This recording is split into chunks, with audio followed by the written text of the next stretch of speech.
All right, on to our next topic. Me and my family, we had the chance to sit down on Amazon Prime and watch Hotel Transylvania 4. Transmorphia, I think is what it's called, right? Hotel Transylvania Transmorphia. And, you know, the first Hotel Transylvania was one that it was a movie I was a pretty big fan of. I thought it was fun. I thought it was silly. Definitely, you know, had a lot of the Adam Sandler style of humor. And it's gotten progressively worse since then. I didn't really love part 2. It was tolerable. Part 3, the one where they're on the cruise, was less tolerable.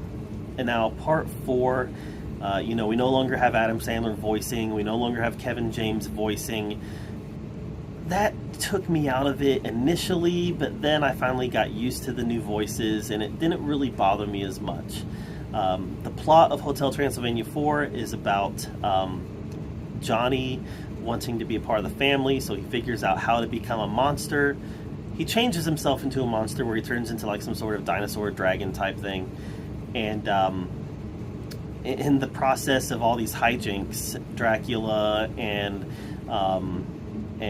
his friends end up getting transformed into humans. And there's some fun interactions that take place between the characters when they are humans, especially with the mummy being turned into an old man, Frank being turned into like this hunk, and the werewolf character being turned into like this beaten down husband who no longer has any will to go on.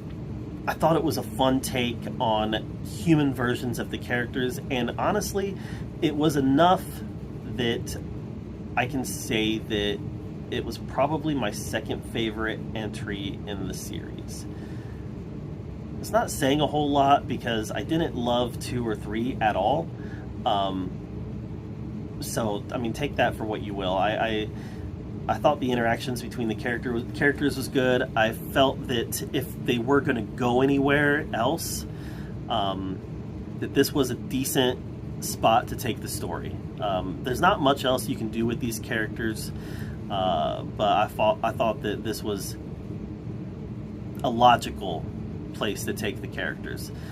Seeing Drac get close to retirement, wanting to travel the world with his new wife, and wanting to turn the hotel over to his daughter and his son-in-law. Again, a lot of this stuff is starting to feel very safe, very formulaic, but also somewhat logical in where they should take the franchise. So I don't know where they could possibly take it from here, or if it even should continue from here. And if this is the end of the Hotel Transylvania franchise, I'm not going to shed a tear. But it was nice that they put something out that I at least enjoyed more than the previous installments. It had a brisk run pace of 83 minutes. It was too short to get bored.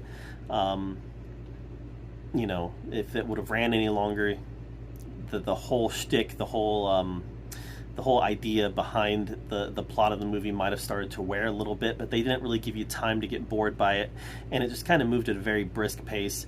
There were some jokes that landed, there was a lot of jokes that didn't land, and overall, I just felt like, you know, there are some movies where I hate using the word meh when describing a movie, but there's some movies where that is an apt describer of it, and I feel like it wasn't bad, it wasn't good, it was just eh. So, alright, Hotel Transylvania 4, it's kind of the definition of a C movie, so that's the grade I'm going to give it. And like I said, I'd put it second. It's my second favorite in the franchise, and that's not really saying a whole lot. I did miss Adam Sandler and Kevin James, but whoever they had voicing them did a good enough Adam Sandler and Kevin James impression that you kind of stop noticing after a while. So, alright, Hotel Transylvania 4, what were your thoughts? Let me know in the comments down below.